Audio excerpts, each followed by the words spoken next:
everybody. Thanks for watching. I love that song. Don't you love that song? Thank you, Quiet Company. We love you.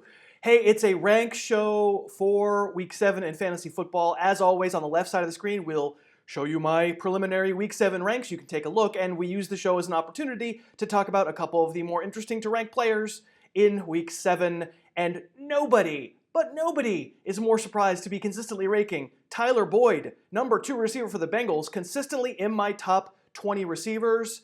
But there he is. There is no debating this recent game log. Suddenly this kid who was kind of a flop in his first 2 NFL seasons has just produced, and at some point you maybe just don't bet against someone who's been this consistent. Is it just that any competent player opposite AJ Green is going to be great? I mean, there's some of that, and for sure we have to be careful to fully endorse what may turn out to be ancillary players in any given offense, but there are a lot of things to like about Tyler Boyd's game film. I'm mostly going to focus on this past week with maybe an extra play thrown in. So here he's slot right, 3rd and goal. Watch number 56 for the Steelers, Anthony Chickillo. He switches out onto Boyd. Well, that's enough for Andy Dalton. We're taking this shot, and that's a pretty great catch. Honestly, mining the box score, it's pretty easy. You can just read, right? You could do that. You don't need me to do that for you, but something that's starting to stand out with Tyler Boyd is his hands. Making a play like that, the body control to make a play like that, that's pretty good stuff.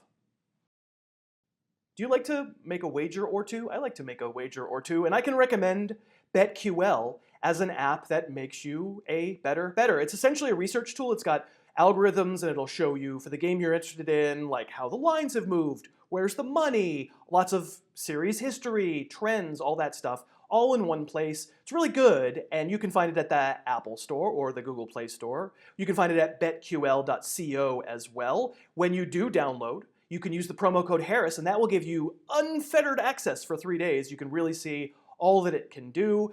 It's pretty sweet. They're a really great sponsor. They've been sponsoring last week and this week. We hope you'll check them out, betql.co. Okay, back on Tyler Boyd and specifically the hands. These next 2 plays are the Bengals in the 4th quarter trailing. This one, a big 3rd down conversion at the sticks, not exactly a spiral thrown by Andy Dalton, and you can see the adjustment that Boyd makes. That's honestly, these are world-class athletes, and you don't want to use too much hyperbole. That's terrific. That's a terrific hands catch to pluck that out of the air, off the turf, in a big spot. This one, we don't have a great replay. This is a clutch catch, even later in the 4th, ball thrown behind Boyd. You'll sort of have to squint to see it, but you can see Boyd reach up, back behind himself, going against his momentum, makes the hands catch. I admit, I really had no idea this sort of hands performance was in the realm of possibility for this kid. I'll show you this touchdown. His 2nd of the game on Sunday, right? So he's up there in a 3-by-1, and you can see the single safety is dead center and not inclined to give help in his direction. And at the snap, I'm not going to say this is amazing, because it's not. This is probably more bad defense by the defender. I mentioned this on the podcast. You can't play off like that on the goal line, but we will take the score. And this play doesn't count, but chemistry. Now the Steelers are putting Joe Hayden on Boyd, man-to-man. Dalton scrambles, and we get the good chemistry kind of play. Boyd knows I'm supposed to break it deep when Dalton buys time. It's a good throw, a very good corner, beaten, though the play winds up called back by holding. And then going back a few weeks just to show you this isn't uncommon. Very similar play here. Dalton gets pressure, starts to run around. Boyd knows his assignment on the scramble drill, and he takes it deep. And late in that game against the Panthers, it gives the Bengals some hope. Well, it was a great game Sunday against the Steelers. It's been a great first 6 weeks, better than I certainly ever imagined. So far, Tyler Boyd is the wide receiver 11 in standard, wide receiver 13 in PPR. I don't have him quite rated that way for the rest of the season or for this week. I mean, he's not a burner.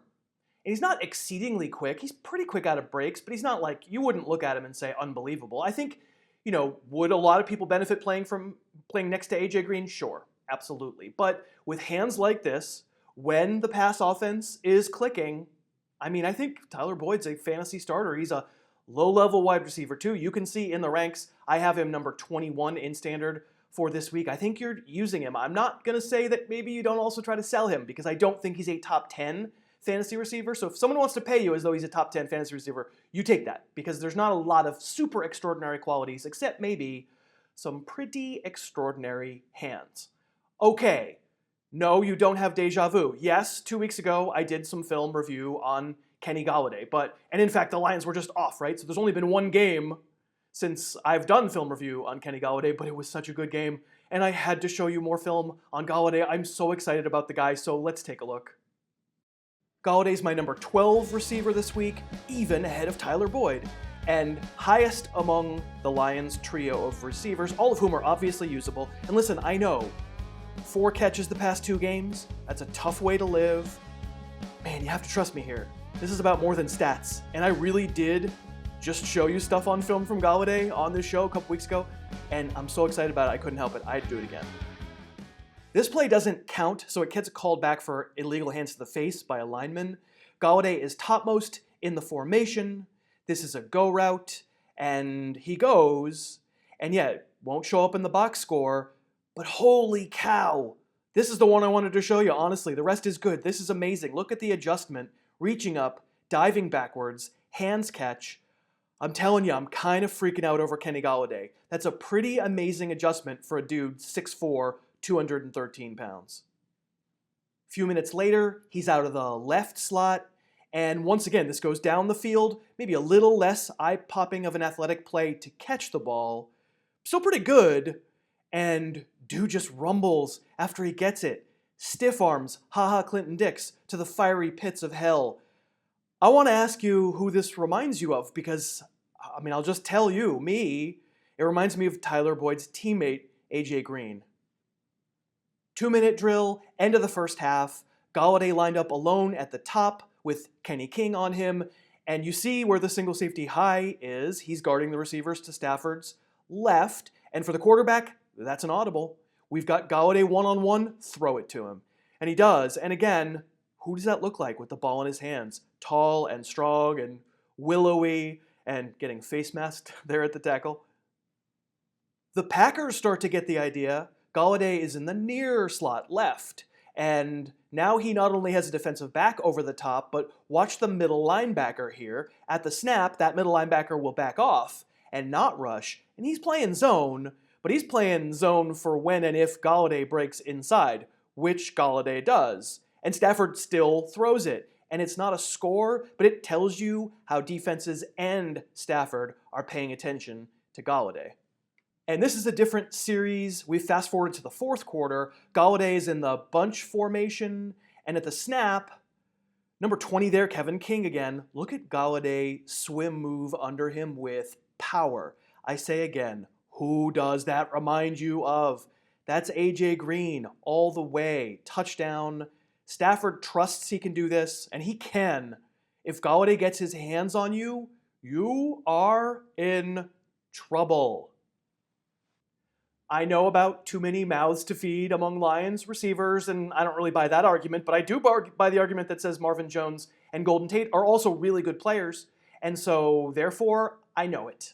I can get excited right now, I can look at the game log, but there probably is a 4 for 40 lurking, and this is going to wind up looking dumb, but I gotta tell you, just on film, this guy has a different look about him, and Golden Tate's a free agent next year, no idea whether he resigns. If he does, maybe I'll wind up feeling different, but I think Kenny Golladay is a number 1 receiver, and I'm not just talking about a number 1 receiver on the Lions.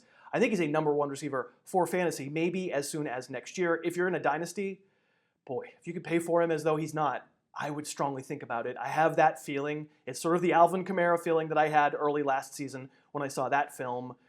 I think Kenny Golladay is going to be a star, and I recognize that he's got more downside than putting him number 12 among receivers this week would typically indicate, and there are teams on bye. Maybe that has something to do with that, but I'm going to start Kenny Golladay every single day. I'm going to start him ahead of all the other Lions receivers. I think he is a star. Thanks so much for watching. Please, please, please smash that like button, write a comment, tell us who else you'd like to see us review film on, and of course, best of all, please subscribe to our channel and then click that little bell above the subscribe button and you'll be notified whenever we post a new video.